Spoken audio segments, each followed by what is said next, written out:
I kept my life simple by choice. After 38 years working as a master electrician in Clarkfield, Ohio, I had earned the right to a quiet routine. Up at 5:30, coffee on the porch while the neighborhood was still dark, a walk around the block at 6 with my old golden retriever Biscuit, then back inside to tinker with whatever needed fixing. There was always something. A neighbor's broken lamp, a ceiling fan that hummed wrong. I had turned a spare bedroom into a small workshop, and I spent my afternoons there the way some men spent theirs fishing. Content, purposeful, not lonely, just quiet.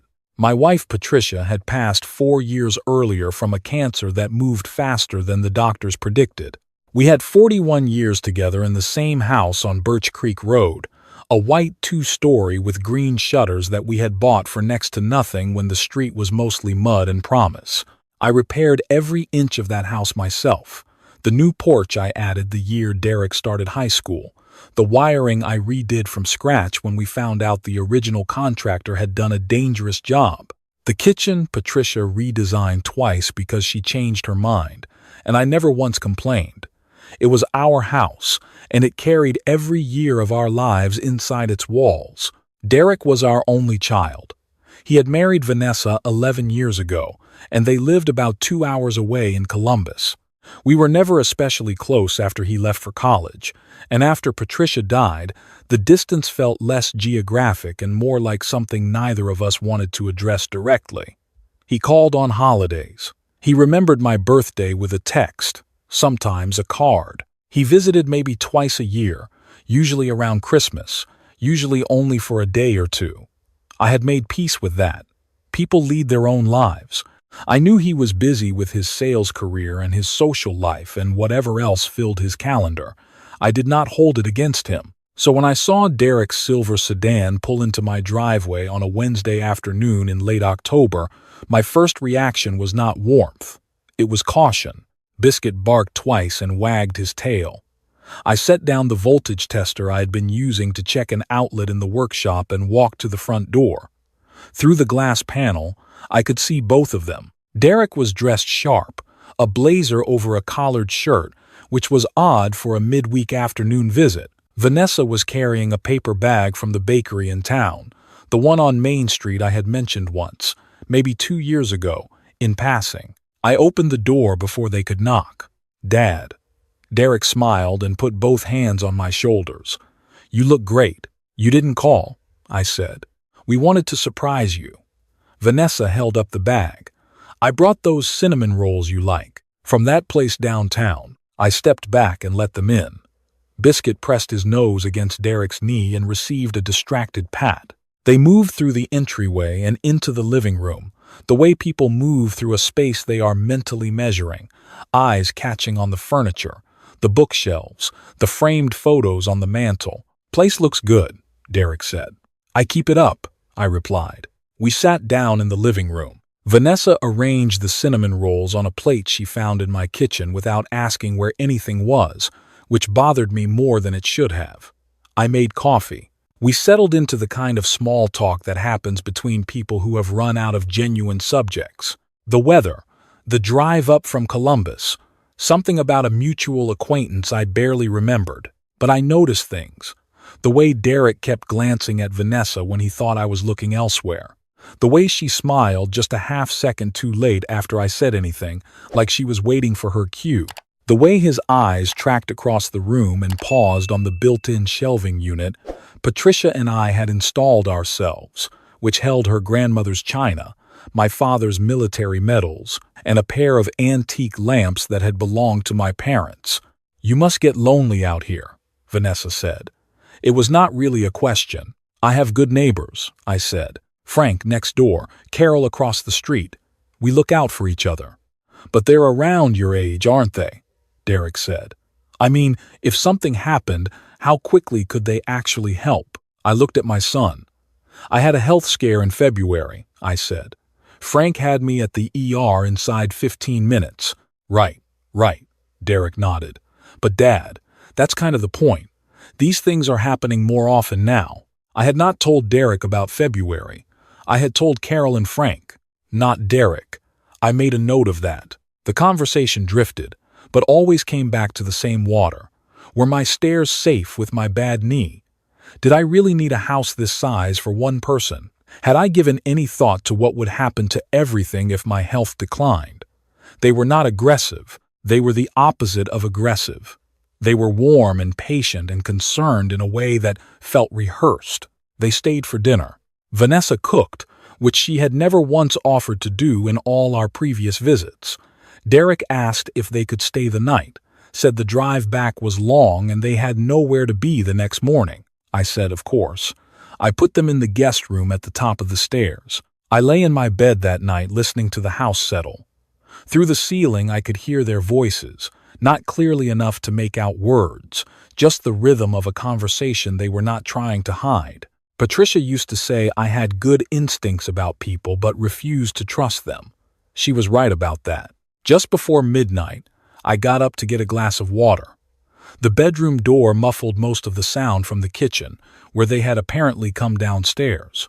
But the house had thin walls, and the layout carried sound in specific directions, which I knew because I had wired every room myself. I heard Derek say, "The realtor said the lot alone is worth," and then his voice dropped. Then Vanessa, "He won't fight it.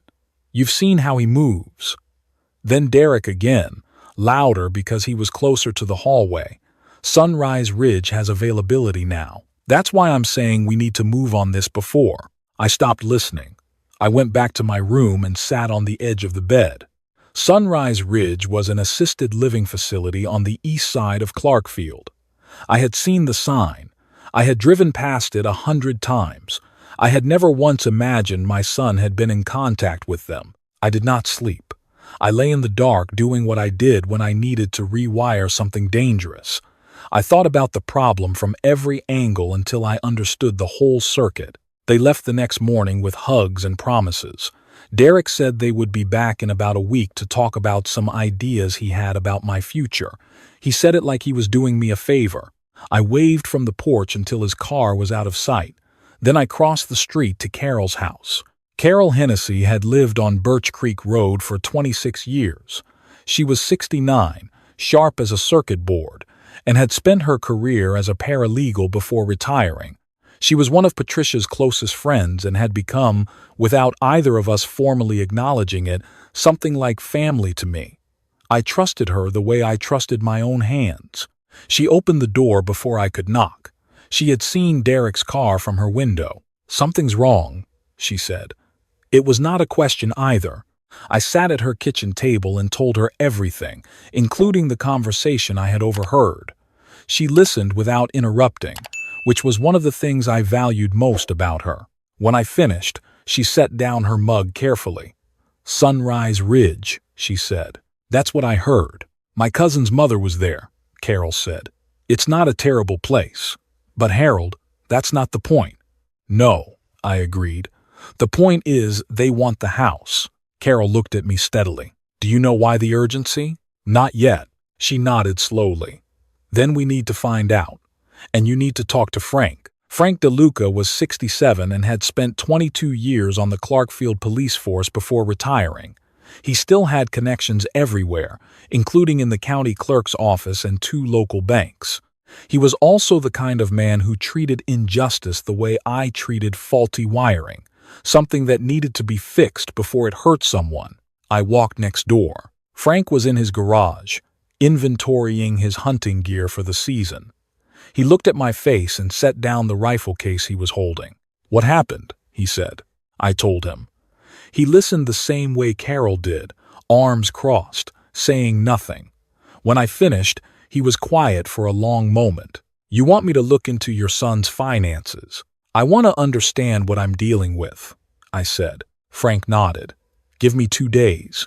2 days later, he came to my door with a yellow legal pad and a face I had seen him wear when delivering bad news. We sat in my kitchen. Derek had been living above his means for 3 years. A failed business investment in a restaurant franchise that had collapsed during its first year. A second loan taken out to cover the first. A third taken out after that. His and Vanessa's condo in Columbus was mortgaged beyond its value. They had already sold their second car, According to Frank's contact at the county level, Derek had inquired 6 weeks ago about whether a child could gain power of attorney over a parent's assets without the parent's consent under specific circumstances. I sat with that for a moment. He researched it before he visited, I said. Looks like it. What did he find out? Frank set down the legal pad. That he can't do it without either your signature or a court declaring you incompetent. And a competency hearing takes time, evidence, and a judge who isn't going to rubber stamp it if you walk in there sharp and coherent. So they need my cooperation, I said. Or they need you to appear not to be cooperating voluntarily. Frank looked at me carefully. Harold, they could try to make a medical case, document incidents, an emergency room visit, a fall, confusion, build a picture slowly. I thought about February. The ER visit I had not told Derek about. He had known about it anyway. Who told him about the hospital in February? I said. Frank and I looked at each other. I called Carol back over. The three of us spent the afternoon building a counterplan the way I would have built a new electrical panel. Methodically, from the ground up, accounting for every load and every potential failure point. First, I called my attorney.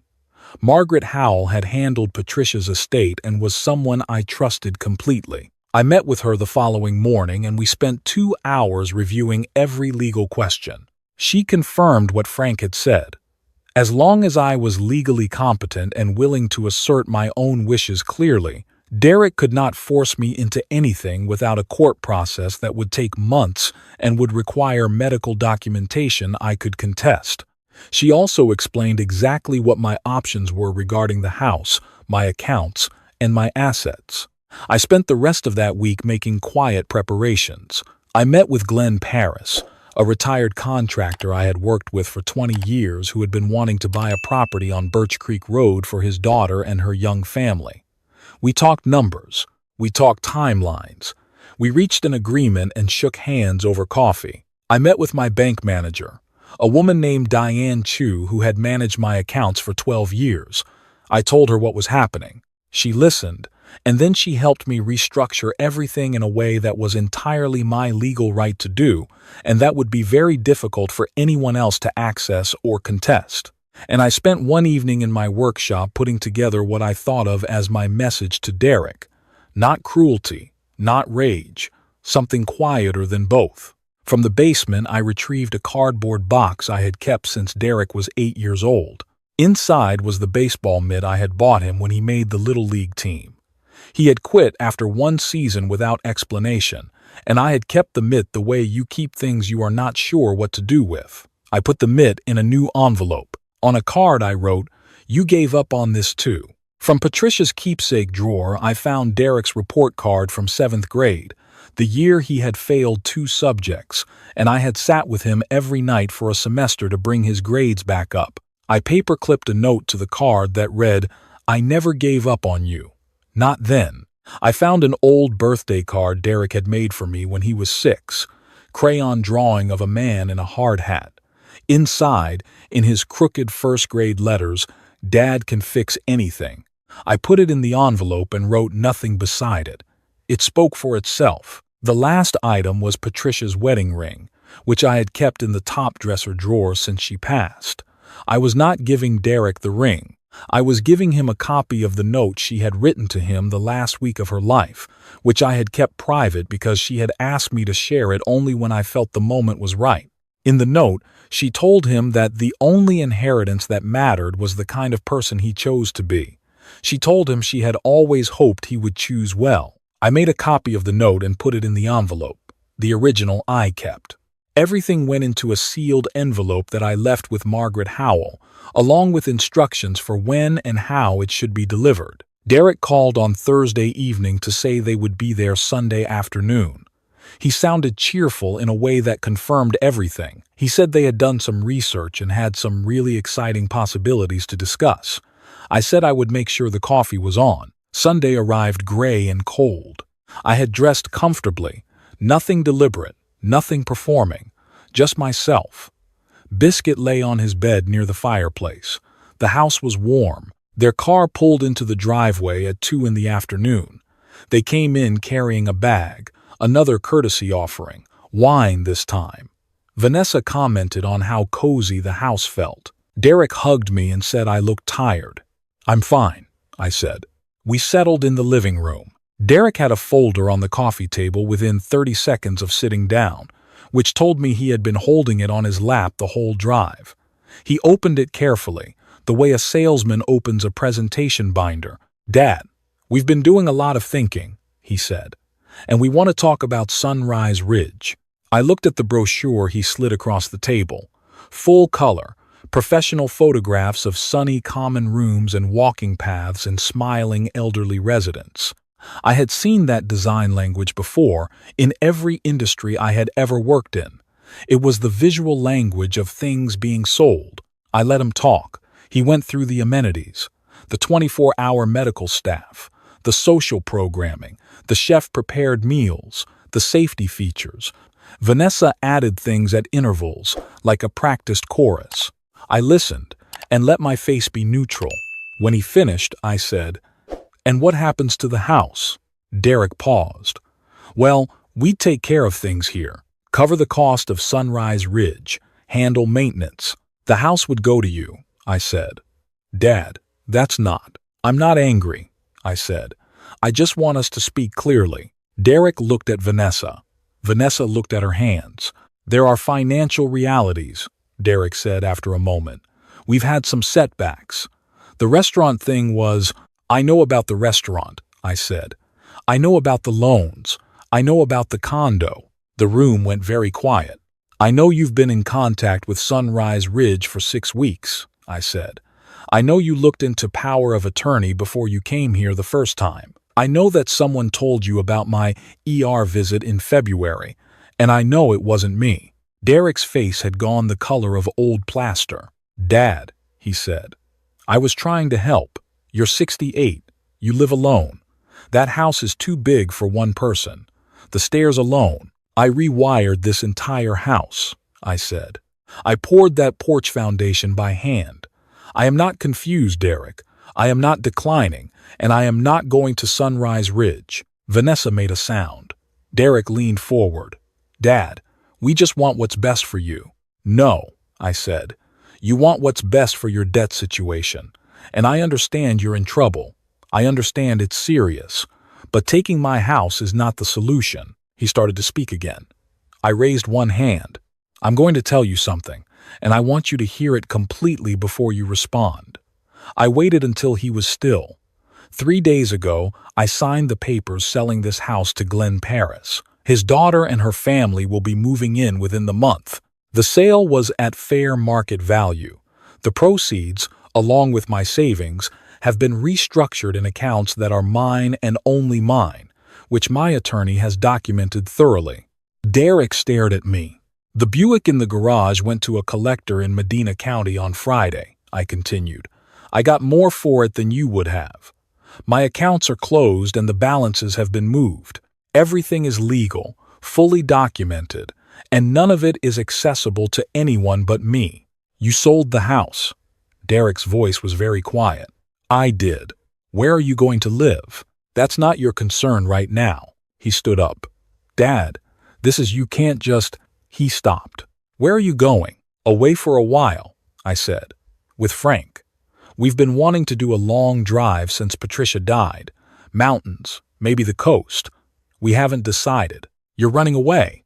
"I'm starting something new," I said. "There's a difference." Vanessa had tears on her face, which surprised me. I did not think her capable of them. Or maybe I was wrong about that. Derek sat back down. He looked diminished in a way that hurt me despite everything. He was still my son. That did not go away. "I left something for you with my attorney," I said. "Margaret Howell on Cedar Street. She'll give it to you tomorrow when her office opens. I want you to read it alone, not together with Vanessa. Just you." He looked at me. "What is it?" "Some things I should have said over the years," I said. "And some things your mother wanted you to have." He put his face in his hands. Vanessa put her hand on his back and looked away.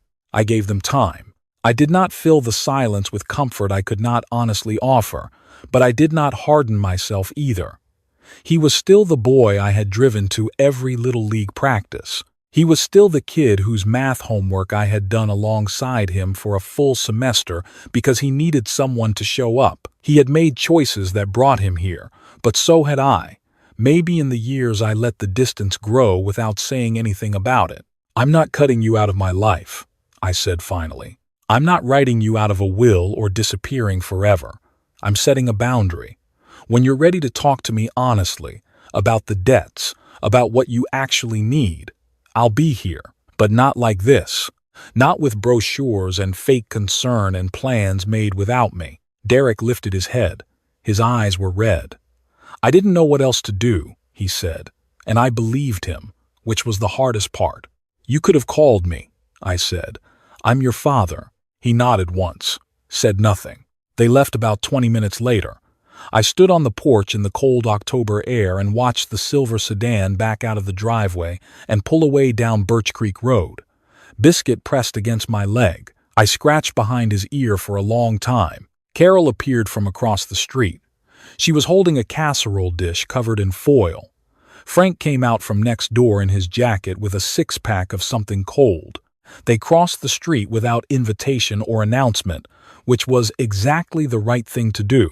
We ate at my kitchen table, the table Patricia had picked out at an estate sale in 1994 and that I had refinished twice. Frank talked about the route he had been planning, down through West Virginia and into Tennessee, then west. He knew a man in New Mexico who rented a guest house on a ranch property near the Sangre de Cristo Mountains. Nothing fancy, good air, good quiet. "I've never been to New Mexico," I said. "That's the point," Frank said. Carol poured the wine she had brought and raised her glass. "To late starts," she said. "To late starts," Frank and I agreed. I packed that night. It did not take long. Clothes, my good tools wrapped in flannel, biscuits, things.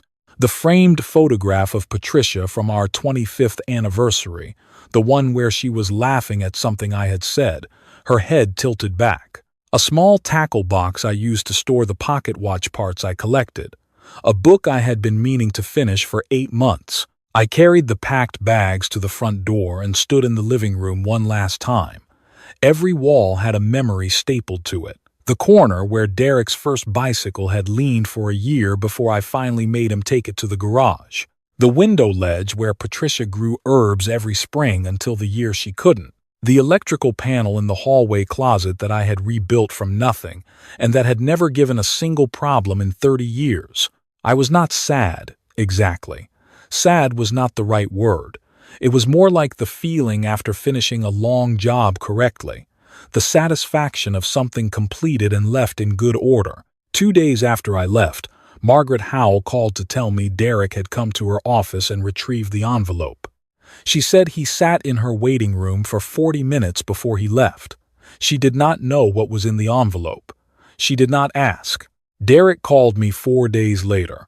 I was sitting outside the guest house in New Mexico, watching the sun go down behind a mountain range that had no business being that beautiful. Frank was inside making something on the small stove.